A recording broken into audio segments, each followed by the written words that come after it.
প্রয়াত পশ্চিমবঙ্গের বর্ষিয়ান রাজনীতিবিদ মুকুল রায় সোমবার রাত 1:30 নাগাদ কলকাতা শহরের একটি বেসরকারি হাসপাতালে শেষ নিঃশ্বাস ত্যাগ করেন তিনি। এদিন দুপুরে তৃণমূল কংগ্রেস নেতৃত্ব, বিজেপি নেতৃত্ব এবং কংগ্রেস নেতৃত্ব বিধানসভা চত্বরে তার মরদেহকে শেষ শ্রদ্ধা নিবেদন করেন। মৃত্যুকালে তার বয়স হয়েছিল 72 বছর। তার প্রয়াণের খবরে শোকের ছায়া রাজনৈতিক মহলে। প্রায় 600 দিন হাসপাতালে ভর্তি ছিলেন তিনি। 1998 সালে তৃণমূল কংগ্রেসের জন্মলগ্নের অন্যতম প্রধান কারিগর এবং প্রায় 2 দশকের বেশি বঙ্গ রাজনীতির ইতিহাসে মুষ্টিমেয় ব্যক্তিত্বের মধ্যে এক নক্ষত্র এবং বর্ণময় চরিত্র মুকুল রায়।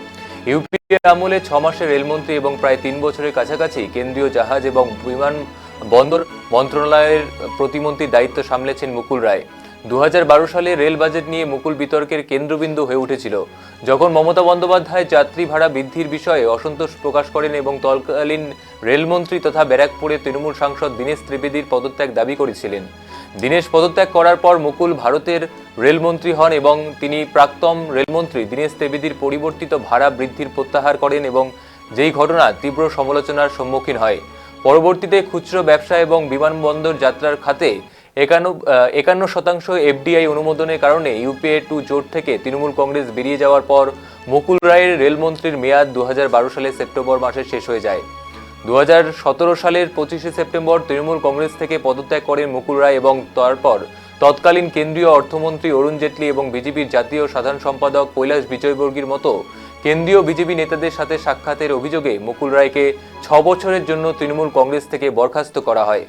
দীর্ঘ 11 বছরের বেশি সময় ধরে দায়িত্ব সামলানোর পর 11ই অক্টোবর 2017 সালে তৃণমূল রাজ্যসভার সদস্য পদ থেকেও পদত্যাগ করেন তিনি এবং 2021 সালের 11ই জুন মমতা বন্দ্যোপাধ্যায়ের উপস্থিতিতে তার ছেলে শুভ্রাংশুর সাথে তৃণমূল কংগ্রেসের ঘর বাপসি করেন মুকুল। সোমবার দুপুরে বিধানসভা চত্বরে নিয়ে যাওয়া হয় মুকুলের দেহ। সেখানেই তৃণমূল কংগ্রেসের সর্বভারতীয় সাধারণ সম্পাদক অভিষেক বন্দ্যোপাধ্যায় পুষ্পস্তবক দিয়ে শ্রদ্ধা জানান প্রয়াত নেতাকে। মুকুল পুত্রের সঙ্গে কথা বলেন তৃণমূল সাংসদ। একে একে মুকুলের দেহ পুষ্পস্তবক দিয়ে শ্রদ্ধা জানান বিধানসভার স্পিকার বিমান বন্দ্যোপাধ্যায়, মন্ত্রী শোভনদেব চট্টোপাধ্যায়, ফিরহাদ হাকিম, সুজিত বসুরা। বিজেপির তরফে মুকুলকে শেষ শ্রদ্ধা জানান বিধায়ক অরূপ দাস, অশোক দিন্দা, পবন সিং, নরহরি মাহাতো, শিখা চট্টোপাধ্যায় ও মালতী রাভা। ওএসডি প্রদীপ চট্টোপাধ্যায়ের মারফত পুষ্পস্তবক পাঠিয়ে শ্রদ্ধা জ্ঞাপন করেন বিরোধী দলনেতা শুভেন্দু অধিকারী। পশ্চিমবঙ্গের প্রদেশ কংগ্রেসের তরফে সভাপতি শুভঙ্কর সরকার সহ আশুতোষ চ্যাটার্জি, রোহন মিত্র, সুমন রায় চৌধুরী অর্ঘ্য নিবেদন করেন, জয়িন্তারুল হোসেন প্রমুখেরা। বিধানসভা থেকে কাঁচরাপাড়ার মুকুলের বাসভবন যুগল ভবন নিয়ে যাওয়া হচ্ছে তার নরেশ্বর দেহ। সেখানেই হালিশহর শ্মশানে নিয়ে যাওয়া হবে প্রয়াত নেতাকে।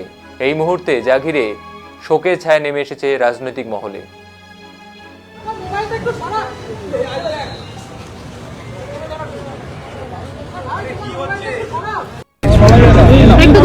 মুকুলদা খুব ভালো সংগঠক ছিলেন, এ বিষয়ে কোথাও কোনো সন্দেহ নেই। আর পার্টির প্রথম দিন থেকেই তিনি ছিলেন। আমার 99 সাল থেকে ওনার সঙ্গে কাজ করবার সুযোগ হয়েছিল।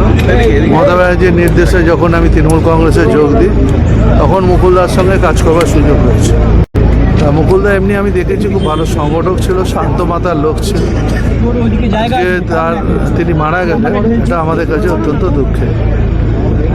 এর আগেই এরকম ঘটনা না, উনি অনেকদিন ধরেই অসুস্থ হয়ে ভুগছিলেন। মাননীয় মুখ্যমন্ত্রীও 3বার দেখে এসছেন, ওনাকে 3বার দেখে এসছেন। আজকে সব ব্যবস্থাই ম্যাডাম দিদি নির্দেশেই সব কিছু হয়েছে। দিদি আমাকে সকালবেলা ফোন করেছে, দিদি জানিয়েছে।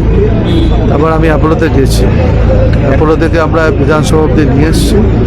এরপরেরটা পার্থভূমি অভিষেক বন্দ্যোপাধ্যায় নিজে গেছে, ওরা বাদ বাকি কাজটা করবে।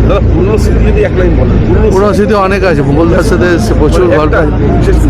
বিশেষ স্মৃতি ওইটা কাজের সূত্রে, রাজনীতি, ইলেকশন, প্রচুর ক্ষেত্রে মুকুলদা। আমি স্মৃতি বলতে কি বলবো, তখন আমাদের ওই যেখানে আমাদের অফিস ছিল, যে জায়গাটা পার্টি অফিস, বহু লোক বহু অনেক কথা অনেকে বলছে। আমি মুকুলদাস পেশেন্স দেখেছিলাম, ধৈর্য, যে উনি অনেকে একটু জোরে কথাও বলছে, কিন্তু মুকুলদার ঠান্ডা মাথায় সব কটা সেদিন বুঝেছিলাম পেশেন্স আছে লোকটা, আর লোকটা সবাইকে চেনে আর নাম ধরে সবাইকে আর কথা বলতে পারে। পরে রেগে গেছিলো, এই ভাই তারা বলছিস কেন, কিন্তু দেখলাম সব লোকের সঙ্গে একটা ঠিক কথা বললেন। মুকুলদা খুব ভালো সংগঠন। কিভাবে দেখছেন স্মৃতিচারণায়?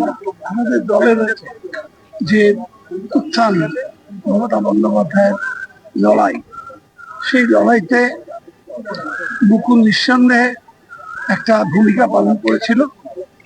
আমরা সবাই একসঙ্গেই ছিলাম, মুকুল নিশ্চয়ই একটা ভূমিকা পালন করেছিল। বিশেষ করে একটা দিনের কথা আমি বলতে চাই, তখন মমতা বন্দ্যোপাধ্যায় দিল্লিতে দল তৈরি হচ্ছে, সেই সময় আমি সুব্রত বক্সী এবং মুকুল রায় তিনজন আমরা ছিলাম মমতার এখানে কলকাতায়, আর মমতা বন্দ্যোপাধ্যায় ছিলেন দিল্লিতে। মমতা আমাদের কাছে জিজ্ঞেস করছিল যে কি হবে, আমাদের ওপিনিয়ন নিচ্ছিল আর কি, আমরা যারা সঙ্গে আছি। তখন সুব্রত বক্সী, মুকুল এবং আমরা তিনজনই একসঙ্গে বলছিলাম। প্রথমে আমি একটু আপত্তি করেছিলাম, কিন্তু পরে বলছিলাম ঠিক আছে, এগিয়ে যে আমরা আছি। ওই সেটা সিদ্ধান্ত হয়ে গেল, এবং সেদিন মমতা বন্দ্যোপাধ্যায়, অজিত পাজা এবং কৃষ্ণা বসু সই করে দল গঠন করেছিল। তো মুকুল রায় দীর্ঘ আন্দোলনের সাথে আমাদের, এবং খুব শান্ত ধীর প্রকৃতির হলো, তীক্ষ্ণ বুদ্ধি ছিল। সেসব ব্যাপারে বহু ক্ষেত্রেই আমাদের দলের বিভিন্ন সময় ধরনের সিদ্ধান্ত হবে না হবে, এইসব ব্যাপারে মমতা বন্দ্যোপাধ্যায় ওকে যথেষ্ট গুরুত্ব দিতেন আমাদের দলের মধ্যে। চলে যাওয়াটা, যদিও অনেকদিন ধরেই শরীর খারাপ যাচ্ছিল ওর চলে যাওয়াটা নিঃসন্দেহে একটা বড় ক্ষতি আমাদের দলের পক্ষে। কিন্তু তবুও প্রত্যেক মানুষেরই জীবনের একটা সময় ভালো আছে যে কবে সে চলে যাবে, সেটা আটকাবার ক্ষমতা আমাদের নেই। কিন্তু আমি তার জন্য তার প্রতি আমার গভীর সমবেদনা আছে, তার পরিবার। পলিটিক্সে একটা অধ্যায় দীর্ঘদিন 2000 সাল থেকে আজকে 2026 একসঙ্গে 26টা বছর কাটিয়েছি। মানে অনেক স্মৃতি আছে, মানে কি বলবো। 100 কাপড়ের বাড়িতে লুচিও খেতে গিয়েছিলেন? না, সেটা তো আপনারা করেছেন। আমি নানুরে হত্যা হয়েছে, মমতাদি রেল মিনিস্টার খবর দিয়েছেন, আমি একটা মানে জাস্ট এইরকম জামা প্যান্টে আমায় গাড়িতে তুলে বললো চল এক্ষুনি নানুর যেতে হবে। বিধানসভায় এলাম, পুলকদা দীপকদা এদের নিয়ে, মুকুলদা বেরোলো। তাহলে আমার তো কিছু নেই, পরবো কি? বাড়ি গেলাম কাঁচরাপাড়া মুকুলদার, বৌদিকে বললাম একটা লুঙ্গি দাও আর একটু সেদ্ধ ভাত করে দাও, খাই। অনেক স্মৃতি আছে। মানে রেলমন্ত্রী, আপনি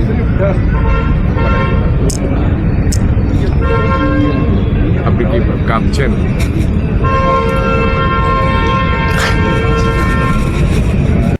পলিটিক্সে